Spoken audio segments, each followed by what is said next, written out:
What's up, everybody? I'm George Kors, and today we're talking about Sing Unburied, Sing by Jesmyn Ward, a really unique and truly beautiful novel that I read a couple times from 2017, won the National Book Award. I think this is a really deeply American novel. It has a lot of different aspects to it that, in my opinion, make it a really worthy read. And when I say that, I sort of mean I think that however we approach Ward's work, it really does present us with a lot of different paths that we can take in order to gain something from it. So we might think of this as a coming of age story. Certainly has aspects of that. That is to be sure. And JoJo's story is a difficult and fraught in many ways deeply American coming of age story. We also have a road novel here, a journey that I think really represents a lot of uniquely American experiences that is fraught with the different kinds of perils that one might run into in an American context, such as living in Mississippi, for example, where the novel is set. Um, Likewise, we have a deeply polyphonic novel where we hear the voices of many different characters and hear their voices explaining stories and narratives and cultural perspectives and histories that feed into this larger picture that Ward is painting here. I think that this is this huge, huge portrait of a life in Mississippi, and it is done in pretty slim fashion. Which I have to say, getting this done in less than 300 pages is very good. I have to tip my hat to Jesmyn Ward on that for being able to construct this narrative that is part road story, part coming of age, deeply polyphonic, and also I haven't even gotten to the fact that this absolutely could be entered into that Southern Gothic tradition. Uh, it really contains a lot of that deeper, more scary reflection on our history, who we are, and how we've gotten here, and also contains a ghost story all within it.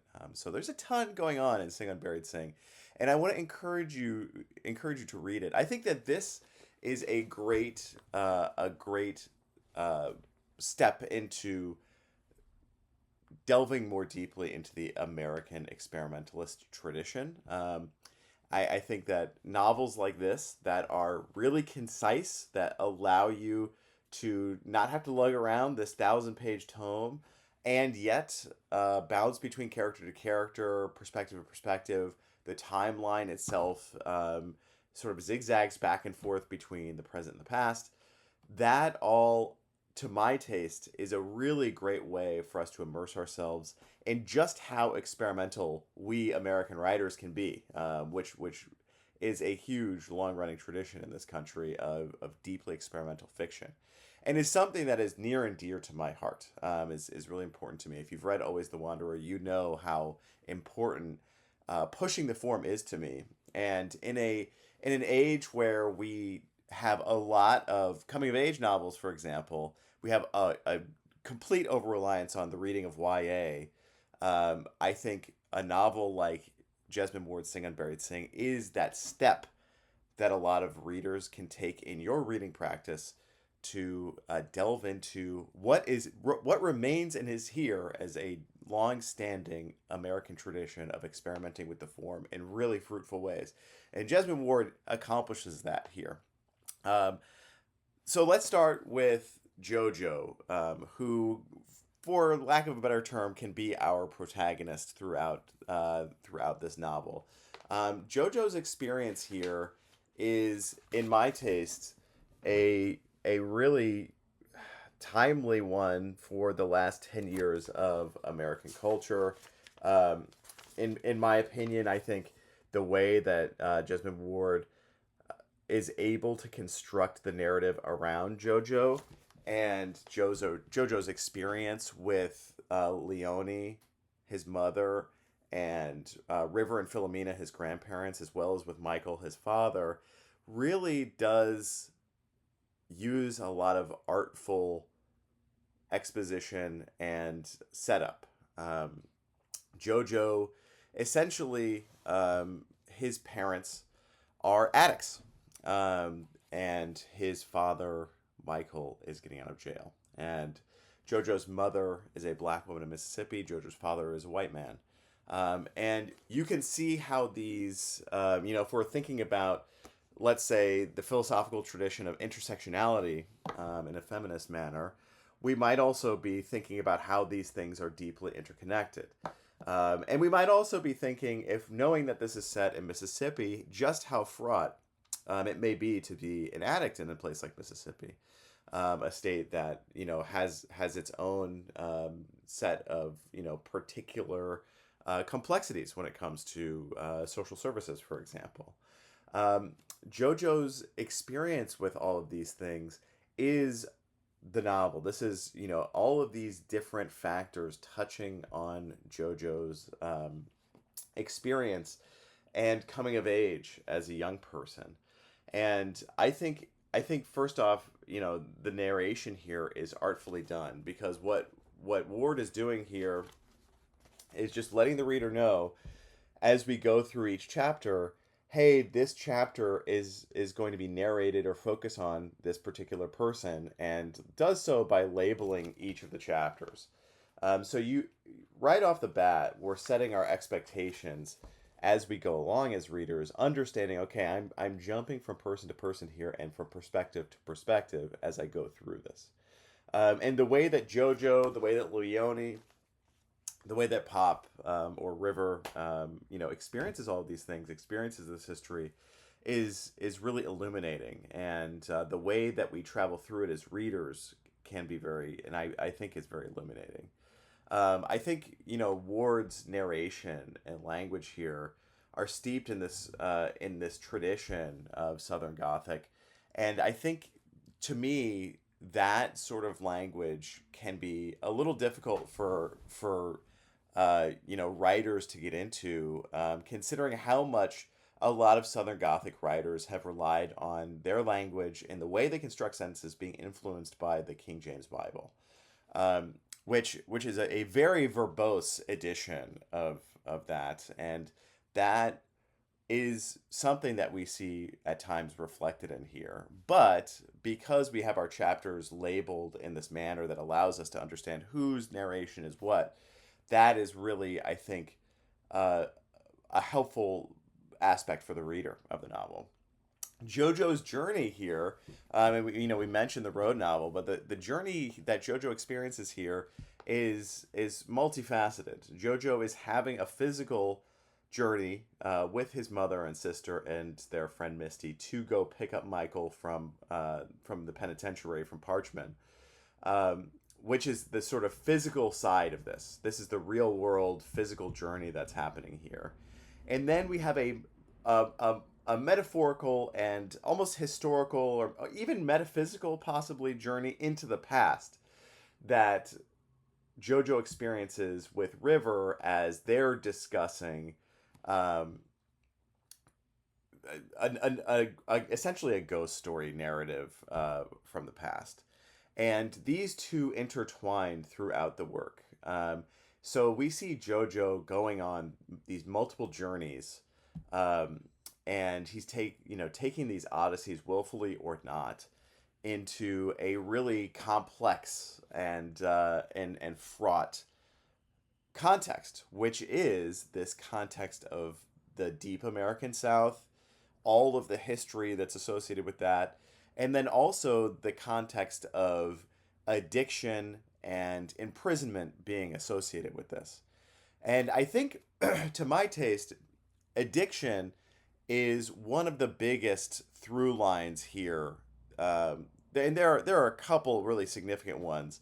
But addiction is the one I'll start with. I think addiction in this context of the Deep South, in the context of the like deeply complicated racist and racial histories of a place like Mississippi, I think that makes us look at the addictions experienced here by Leone and Misty and Michael, for example, these almost elders, of course, because of, Michael and Leone being the parents of JoJo. Uh, the way that they experience addiction, we have to sort of almost question if this is willful or not. And that I think is really reflective of a really complex view of addiction. Um, to my taste, the way that drug use is written in the novel is fine. But I think the deeper commentary on addiction is really where Ward is able to really dig in and get some pretty significant material worked on here. There's a scene in the novel where they are pulled over by the police, and Leone decides to swallow some drugs in order to not have them, uh, not be searched by the police and potentially be arrested. And a scene like this is so fraught and so complicated because it shows the desperation. It shows the almost unwilling aspects that addiction issues can have in a person's life, where regardless of their better thinking, they are participating in activities and actions that they know are to their detriment, to their children's detriment, and so on. Um, and I think that is, for me, that is a lot where this novel really does sing. Pardon the pun. Pardon me. I think where this novel really does accomplish a lot of like complex question asking is in that situation of how fraught the addiction can be in a place like Mississippi.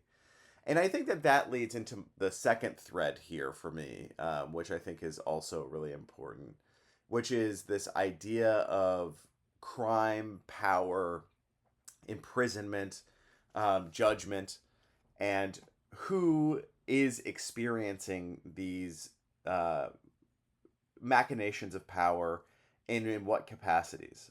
We see now Michael, we see Jojo's father is imprisoned. He's a white man. We also see other characters imprisoned in the same prison earlier in history.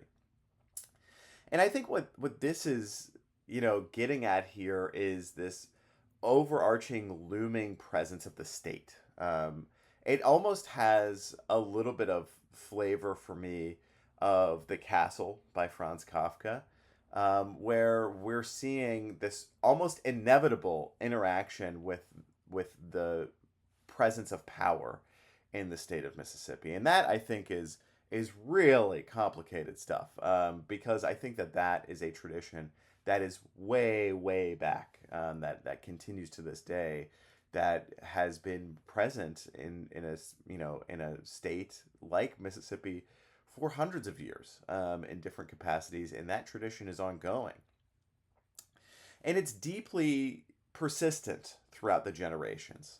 We see in this novel, for example, through some of River's narration and through what JoJo learns and through the ghost story and through Michael's experience, just how persistent through the ages, something like imprisonment, the threat of physical violence for crime, criminalized activities, these are almost abstractions created to keep people in power and in line, and subjugated in some cases, of course, that we have to reckon with here. And that makes the addiction thread all the more terrifying. The addiction thread is almost its own horror story in and of itself, just from the physical dependency in the actions that one takes, but also when we see how the state treats people with addiction, that in and of itself becomes yet another sort of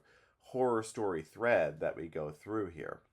Um, and I think that is really an important intertwining. And when I say that this is a very American novel, it's, I think that that set of contradictions, that set of very deeply complicated, cultural standards when it comes to power, when it comes to race, and interracial relationships, for example, which is an issue that we see here.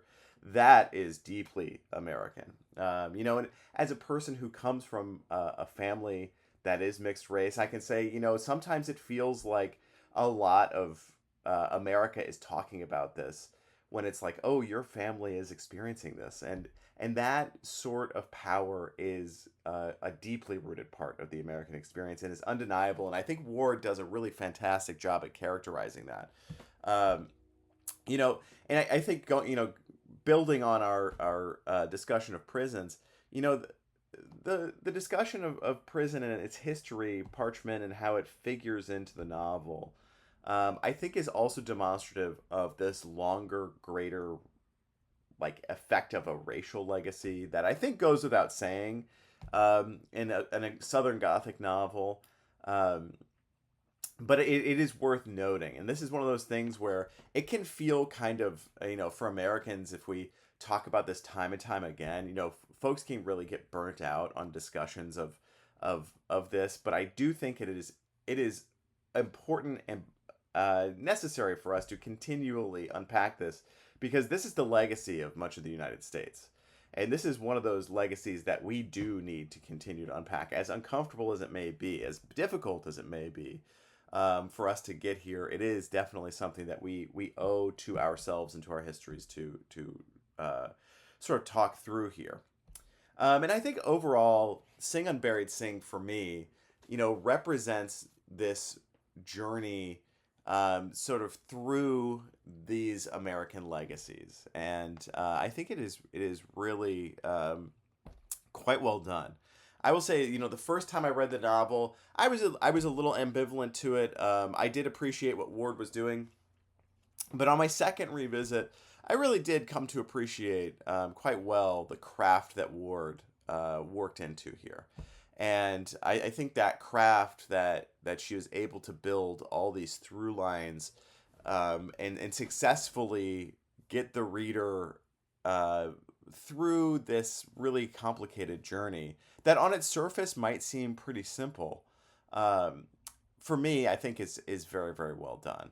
And I think when we're looking at polyphonic novels, for example, I think it can be easy for us as readers, to get lost. One of the things I hear a lot about the Russians, for example, like somebody like Dostoevsky or somebody like Tolstoy, is I see a lot of readers frustrated with how many characters there are and just, everything that's going on.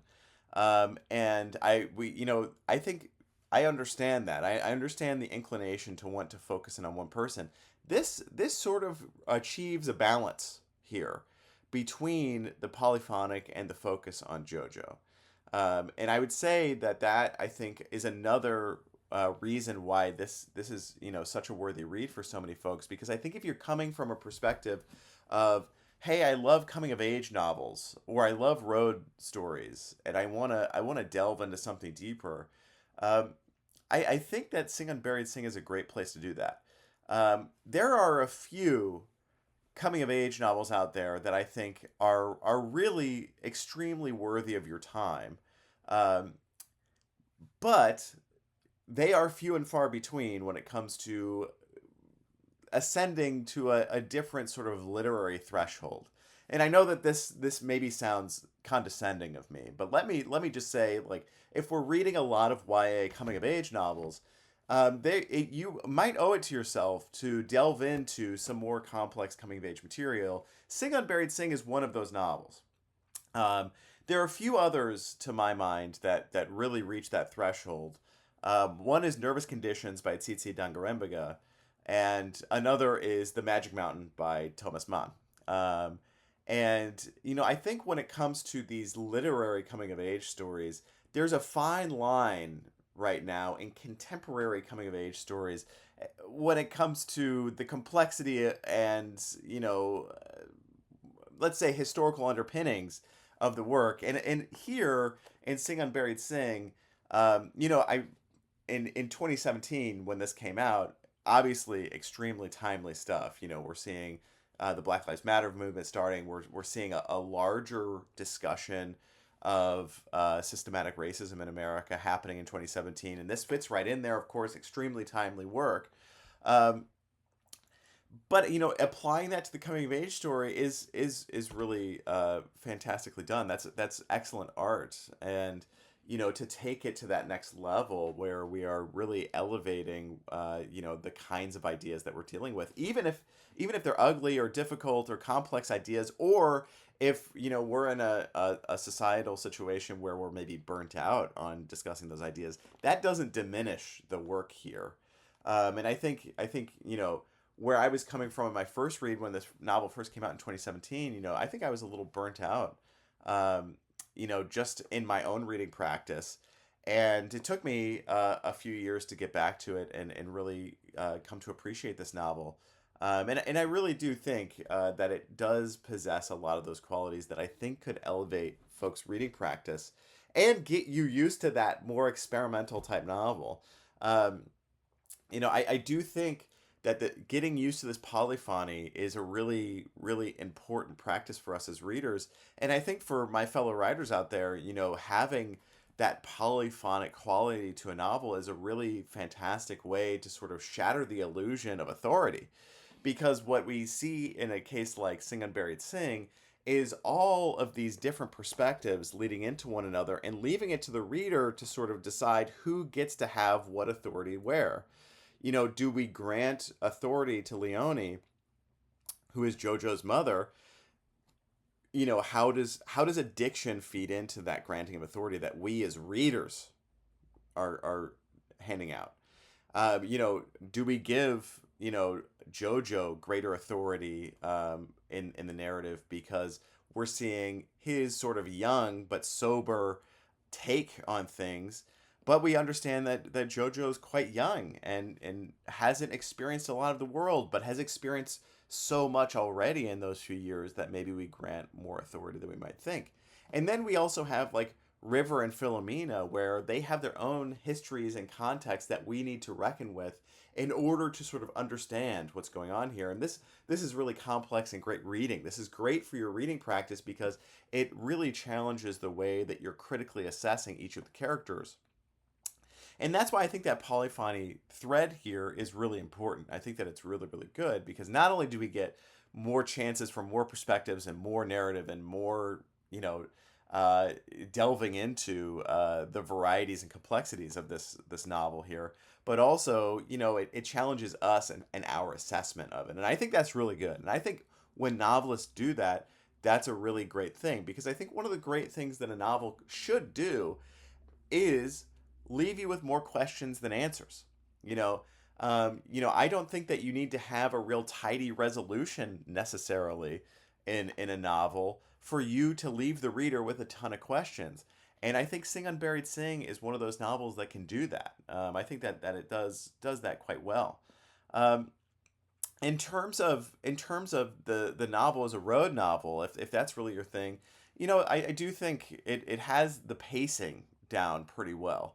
The journey to Parchment and back, I think, it has zippy pacing. It has really like it has some action to it that I think is provocative for readers, and then also more reflective on some of those more societal and philosophical and political things that we're talking about when it comes to addiction and race and power in the state of Mississippi. One of the things that I was thinking about with regard to the that we haven't talked about yet is JoJo's idea of like heritage and what everything is going into that, because there is this like greater heritage going on, not just this familial idea from River and Philomena over to Leone and Michael over to JoJo, but there's also this greater heritage happening with regards to everything in Mississippi, the context of it. And I think that is a really big portion of where we might come from on this, because one of the things about American culture that we deal with time and time again is this notion of this heritage of freedom and this heritage of, you know, believing in the best in ourselves, this idealism of America, this Americana, right? And I think that is, you know, easily subverted time and time again with art. And we have a long standing tradition in that. Of course, Sing Unburied Sing enters into that tradition. But what JoJo has to grapple with here is, you know, where does he fit in that greater heritage and what is his path? And I think that is really interesting for me because Leone and Michael and their path on addiction, River and Philomena and the path that they have as caregivers and their own context and histories, they have already sort of decided their path moving forward. And for me, I'm really interested in where JoJo ends up. What is JoJo 20 years down the line? Because you know it could be pretty complicated. You know, with uh, you know Leone, for example. You know, we see somebody giving into addiction who doesn't necessarily want to, perhaps, and that's difficult, and it has a lot of difficult ramifications not only for JoJo, but of course it has difficult ramifications for Philomena and River, her parents.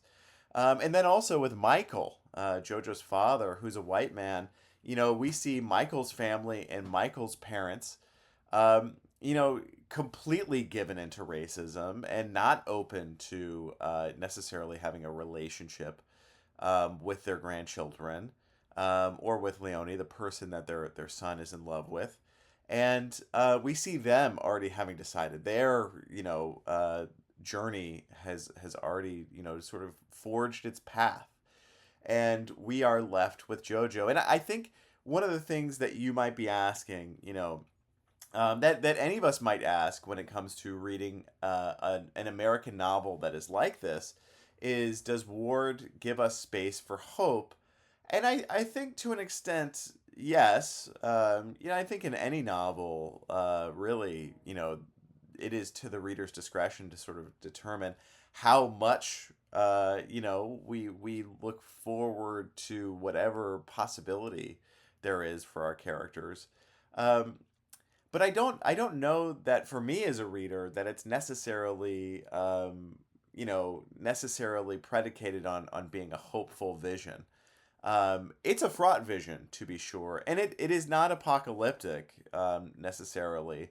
It kind of, in a lot of ways, for me, with the way Jesmyn Ward, you know, sort of concludes the novel, kind of suggests to me that this is the everyday, and that is true, and that is a true and valid thing to conclude on here. Is that, you know, folks are going through this every day and dealing with this every day and have been for generations, and that you know doubles back on this, you know, discussion of heritage that JoJo has to think about, um, and it's complex, and hats off to Jesmyn Ward on this, because I really do think that this was very well done, and I think, you know, for me, going through all of the different chapters here and being able to delve into this Southern Gothic. It sometimes it is a necessary read for us, and I think it's really really important for Americans to read, and for my European watchers, I think it's important for Europeans to understand the context here, because I think one of the great things, you know, philosophically, that a novel like Sing Unburied Sing can do is it can go against this larger discussion and maybe sort of cultural philosophy of American exceptionalism, that, you know, the grass is green over here, and things are hunky dory, and of course, you know, we're in our own, you know, political and social context right now in the United States. But this is a long-standing tradition, and this idea of heritage really comes through in Sing Unburied Sing.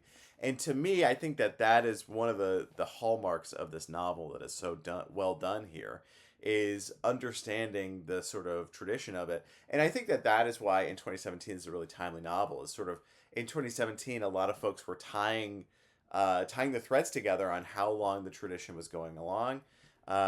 Just shortly after that, we have the 1619 project, for example, that's doing a very good job of delving into the long-standing traditions of that.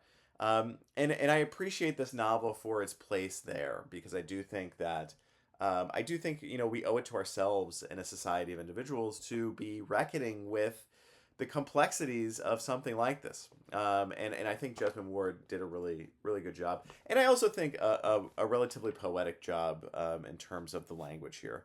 Um, I think it can be really difficult for American writers to write Southern dialect, and I think that that can be really tough. That has to come from, and there's also in America a significant culture of skepticism when an artist does this, particularly when writers and television shows do this. And I think you have to come from a place of significant nuance, and Ward's language absolutely meets that threshold. She definitely gets there when it comes to writing dialect, and does a very fantastic job of it. Um, let's talk briefly about some of my recommendations when it comes to what else I might recommend here. First, another Southern Gothic novel that I think is going to be, I think folks have read a lot of Faulkner. I don't know that folks have read a lot of this novel, which is Absalom, Absalom. Um, Now, Absalom, to my taste, is probably Faulkner's best. That's just, my opinion. I do think, as a writer, this is the novel where, in my opinion, in my writerly opinion, this is the sharpest that Faulkner gets. And this novel is another, like Sound of the Fury, which has in part its focus on Quentin Compson. This is a narrative explained to Quentin Compson before he goes to Harvard, about a man named Thomas Sutpen, who is sort of a manifestation of the Confederate South, and also a manifestation of the devil. So in that sense, it kind of deals with the Faustian tradition a touch, but the bigger issue here, in that it's sort of related to Sing Unburied Sing, is the psychology of the Deep South. And um, I think Jesmyn Ward does a fantastic job of writing the psychology of the Deep South, and just how complex and contradictory that can be, and illogical it can be. Absalom is right there with it. A completely bizarre, brutal, and strange depiction of the psychology of the Deep South. And reader be warned, this is a tough novel. Uh, Next up, I think, in terms of the journey to sort of explore that heritage, and having that journey be so fraught that it can be almost surreal, I would have to say Pedro Páramo by Juan Rulfo. I think Rulfo does, this is a fantastic novel, one of the great surreal novels and great postmodern novels of all time. And it's a real short novel too. Clocks in at less than 150 pages, but I do think if you are left with a desire to delve into more of another complex journey relating to a person's heritage, and just how bizarre that can get, this I think is for you. Um, Another one. This has to do a little bit with, actually a bit with addiction. If you read Sing Unburied Sing, and you're in a place where you want to explore more discussions of addiction and more of those complexities around addiction, I think that this novel is going to be a very brutal but necessary one for you. And this is Under the Volcano by Malcolm Lowry. This is about a British consul who's living in Mexico, and is a is an alcoholic. And the narrative here, and the way alcoholism plays into the narrative, as soon as we started in Sing Unburied Sing getting into a lot of the more complicated discussions of addiction and drug use, I immediately started thinking about Under the Volcano, which to my taste is one of the novels that most brutally portrays addiction issues that I've ever read. And if you have dealt with addiction issues, or you have had people in your life who have dealt with addiction issues, I know this has been a big part of my life as well, is, interacting with individuals in my life who have had severe addictions or who have overdosed. Um, these novels, I want to say they might be really triggering to those experiences, but these are a really safe way to sort of work through some of those feelings and ideas that we have when it comes to addiction. There's a lot of hot takes out there. Addiction is a really complicated thing. Particularly, I mean, I think that's one thing that Sing Unburied Sing does so fantastically, is really talks about um, how fraught being an addict can be in a place like Mississippi. But these novels, Sing Unburied Sing, Under the Volcano, I think they're a really safe place for us to deal with the brutal realities that we face when that addiction is real, and when that is affecting our lives. Sing Unburied Sing, I think, does a transcendent job of it. What is there to say? Jesmyn Ward does a really great job of it. And I think Under the Volcano by Malcolm Lowry, I think this novel just approaches the brutal contradictions of alcoholism in a really important way. And it's something that I really encourage folks to engage with, if you're in that space. The last one, is a nonfiction compilation that I want to recommend folks, and I think this is something that maybe most Americans should have on the shelf, or you should have something like this. Particularly if you are a student of history or literature. This is my civil rights reader, The Eyes on the Prize, and I think you ought to just have something like this to occasionally page through and contextualize some historical events on. This is given out by Penguin. This is distributed by Penguin, and this particular item goes from 1954 to 1990. There's a ton of stuff here that is just really excellent historical context that I think can be really illuminating for readers in a variety of ways. And I know that, not everybody might be so excited to read, a list of primary documents like this. Um, and that's fine, but I do think that this is a worthy item to have to just occasionally pick up and page through when you need a little extra context, or you want to get into a historical context. Because I think for me, you might not be the reader. You might say, oh, I'm not very intellectual. I'm not very scholarly. I want to read these complicated novels, but I'm not super interested in stuff like this. That's like, primary source documents, or reading, philosophy texts, or critical texts. And that's totally fine. But I think when it comes down to it, having these sorts of texts around that you can just page through, read a couple articles from, to just get a little bit of that context. You're not necessarily delving into something in a real scholarly way. We're not in graduate school here. But you recognize the importance of that context. I think that's a big reason why I'd recommend The Eyes on the Prize, and other readers like it, other compilations like it, because I do think when it comes down to it, one of the ways that we can really complicate a reading of Sing Unburied Sing is by granting the novel the grace of its context, and going through and acknowledging our position in the context, and acknowledging where we're coming from when it comes to, hey, what's my background here? What's my knowledge base? And how much do I know? How much have I experienced? And we've talked about a lot of things. Maybe you come from a mixed race family. Maybe you come from a black family. Maybe you come from a family that has addiction issues. Maybe you've just lived in Mississippi your entire life. Maybe you lived in Alabama or something like that. Maybe you have family that used to live in a place like that. These are all ways for us to enter into the context of a complicated novel like Sing Unburied Sing.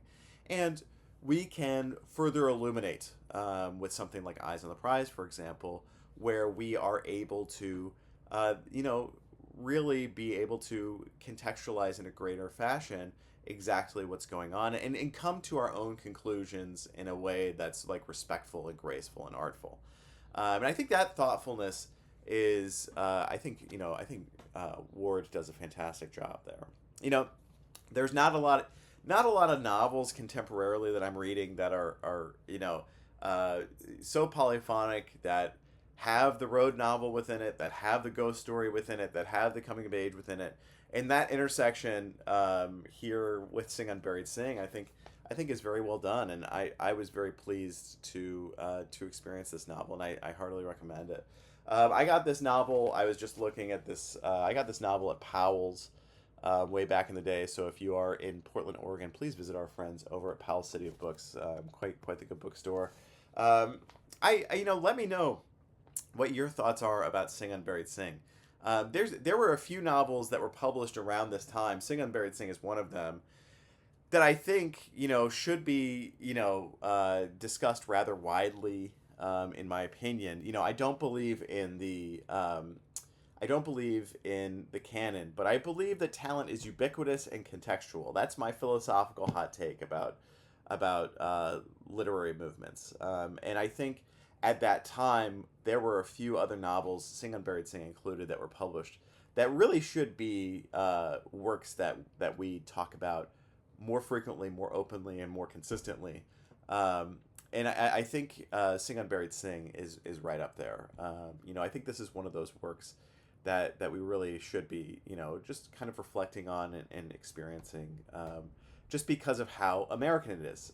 We've talked a lot in this video about Americanness and how American this novel is, in my opinion. And this is one of those that I think, should be in our discourse. But let me know. Are you going to read this novel? Have you read it? What are your feelings on it? Because I want to know. I want to engage with you folks and learn from you and see what your experience was with Jesmyn Ward's writing. Thank you so much, everybody, for being here today and spending some time on Sing Unburied Sing with me. A worthy, complex novel that I think is definitely worthy of you read. Please do read my own novel, Always the Wanderer. You have my eternal grace in reading that. My eternal thanks. And if you want to learn more about me as a novelist and an artist, you can head over to my website, georgecoors.com, where I've got all sorts of material on myself there. And if you want to follow me on socials, you can follow me at gbk7288. That is on primarily Instagram, but also sometimes TikTok. And yeah, let me know, what are your thoughts on Jesmyn Ward's Sing Unburied Sing? I'd love to know. And this is definitely one of those novels that has been sort of in the background for me for a while, that I've been thinking of. And I definitely want to know, what are your thoughts on it, and how are your feelings on it? Thank you so much again for sitting with me today. And I hope you have a safe and wonderful day. Thank you so much. See you guys later.